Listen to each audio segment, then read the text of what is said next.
नमस्ते। चीन एक ऐसा देश जो हर वक्त पड़ोसियों को जाल में फंसाने की कोशिश करता है। पहले मदद के नाम पर कर्ज देता है, फिर उनके इलाके में अपनी सेनाएं तैनात करने लगता है, वहां बेस बनाने लग जाता है। यही नहीं, चीन ऐसे देशों के संसाधनों पर अपना शिकंजा कस देता है और वहां पर अपनी नीतियों को लागू करने का दबाव बढ़ाने की कोशिश में लग जाता है। पाकिस्तान, श्रीलंका, लाओस और नेपाल को चीन ने इसी तरह कर्ज के जाल में फंसाया है। अब मालदीव, म्यांमार और बांग्लादेश को अपने चंगुल में जकड़ने में लगा हुआ है। मगर इनके अलावा भी एक देश है जिसकी ओर दुनिया का ध्यान नहीं गया था। इस देश का नाम तजाकिस्तान है। बाकी देशों की तरह चीन ने इसे कर्ज जाल में फंसाकर बलि का बकरा बना दिया है। बेल्ट एंड इनिशिएटिव रोड के नाम पर चीन ने तजाकिस्तान को खूब कर्ज दिया और एक ऐसे सिक्योरिटी एग्रीमेंट पर साइन करा लिए जिसके जरिए ड्रैगन तजाकिस्तान में सीक्रेट बेस बना रहा है। यह बेस भारत और रूस के लिए बड़ा खतरा है क्योंकि यह पीओके के काफी करीब है और रूस की सीमा तजाकिस्तान से लगने के कारण मॉस्को भी इसे अपने लिए चुनौती के रूप में देखता है। पर मामला यहीं तक सीमित नहीं है। भारत रूस के पास इसके भी विकल्प मिल जाएंगे। मजे की बात तो यह है कि तजाकिस्तान में चीन एक और खतरनाक गेम खेलने में जुट गया है जिससे तमाम मुल्ला देशों की तशरीफ कपकपा रही है। असल में चीन को इस्लाम के सबसे बड़े विनाशक के तौर पर देखा जाता है।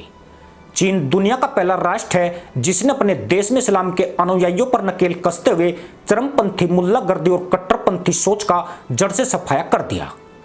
चीन में मुसलमान पिछवाड़ा मटकाना तो छोड़िए, सिर पर जालीदार टोपी लगाने के लायक नहीं रहे हैं। खास बात यह है कि यहाँ बाकी धर्मों के साथ ऐसा सलूक नहीं किया गया। ड्रैगन ने लंबे वक्त से मुसलमानों को सबसे ज्यादा टारगेट किया है, मगर अब चीन की पॉलिसी उसकी सीमा को लांघकर तजाकिस्तान में पहुंच गई है।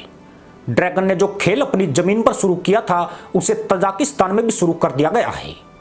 भारत के विदेश मंत्री एस जयशंकर ने अक्टूबर 2023 में पड़ोसी देशों को चेताया था, उन्हें चीन के छिपे हुए एजेंडे के बारे में बताते हुए खतरे से दूर रहने की सलाह दी थी। आगाह किया गया था कि पाकिस्तान, बांग्लादेश और श्रीलंका कैसे ड्रैगन के जाल में फंसे हुए हैं। मालदीव उसी रास्ते पर है और तजाकिस्तान की लंका लगना शुरू हो चुकी है। अक्टूबर 2023 में वहां की संसद ने तजाकिस्तान अफगानिस्तान सीमा पर बदखसा में एक और चीनी अड्डे के निर्माण को मंजूरी दे दी थी। इसके बाद एक और सीक्रेट बेस सामने आ गया। कहा जा रहा है कि चीन ने तजाकिस्तान को धोखा देकर यह जमीन हथियाई है। चीन और तजाकिस्तान के बीच 477 किलोमीटर लंबी सीमा है। इस देश में मुसलमानों की सबसे बड़ी आबादी रहती है। चीन ने शुरू में तजाकिस्तान को गोला बारूद और तकनीक मुहैया कराई, फिर उसे भारी कर्ज देकर लपेटता चला गया। तजाकिस्तान सैन्य गतिविधियों के लिए चीन को जमीन देकर पर्यटन आईटी में मदद का एहसान चुका रहा है। पाकिस्तान में चीन के भारी निवेश को खतरा वहां की सरकार और सेना की बजाय हुड़दंगी मुल्लाओं से हो रहा है। चीन ने जो गलती पाकिस्तान में की वह तजाकिस्तान में नहीं होने देना चाहता है। चीनी कर्ज के भारी दबाव के चलते तजाकिस्तान ने चीन की नीति को फॉलो करना शुरू कर दिया है। वहां हिजाब को गैर कानूनी करार दे दिया गया है। इतना ही नहीं, चीन के इशारे पर सैकड़ों मस्जिदें बंद कर दी गई है। इमामों द्वारा दी जाने वाली शिक्षाओं पर रोक लगा दी गई है, जिसके बाद तजाकिस्तान में मदरसा प्रणाली खत्म होने के कगार पर है। जानकर हैरानी होगी कि वहां नाबालिगों को बिना अनुमति के पूजा स्थलों में प्रवेश की आज्ञा नहीं है। तजाकिस्तान की सरकार ने मुसलमानों पर यह कड़ाई 2006 के वक्त ही शुरू कर दी थी, जब उसे चीन की तरफ से पहला लोन मिला था और यहां चीनी कंपनियां जड़ें जमाने लग गई थी। तजाकिस्तान में इस वक्त 600 से ज्यादा चीनी कंपनियां काम कर रही हैं। इनमें कई सैन्य क्षेत्र में कार्यरत हैं। मुस्लिम बहुल मध्य एशियाई देश तजाकिस्तान अब चीन के नक्शे कदम पर चल रहा है। पिछले जून महीने में वहां की संसद ने बिल पारित करके बच्चों के ईद मनाने पर भी रोक लगा दी।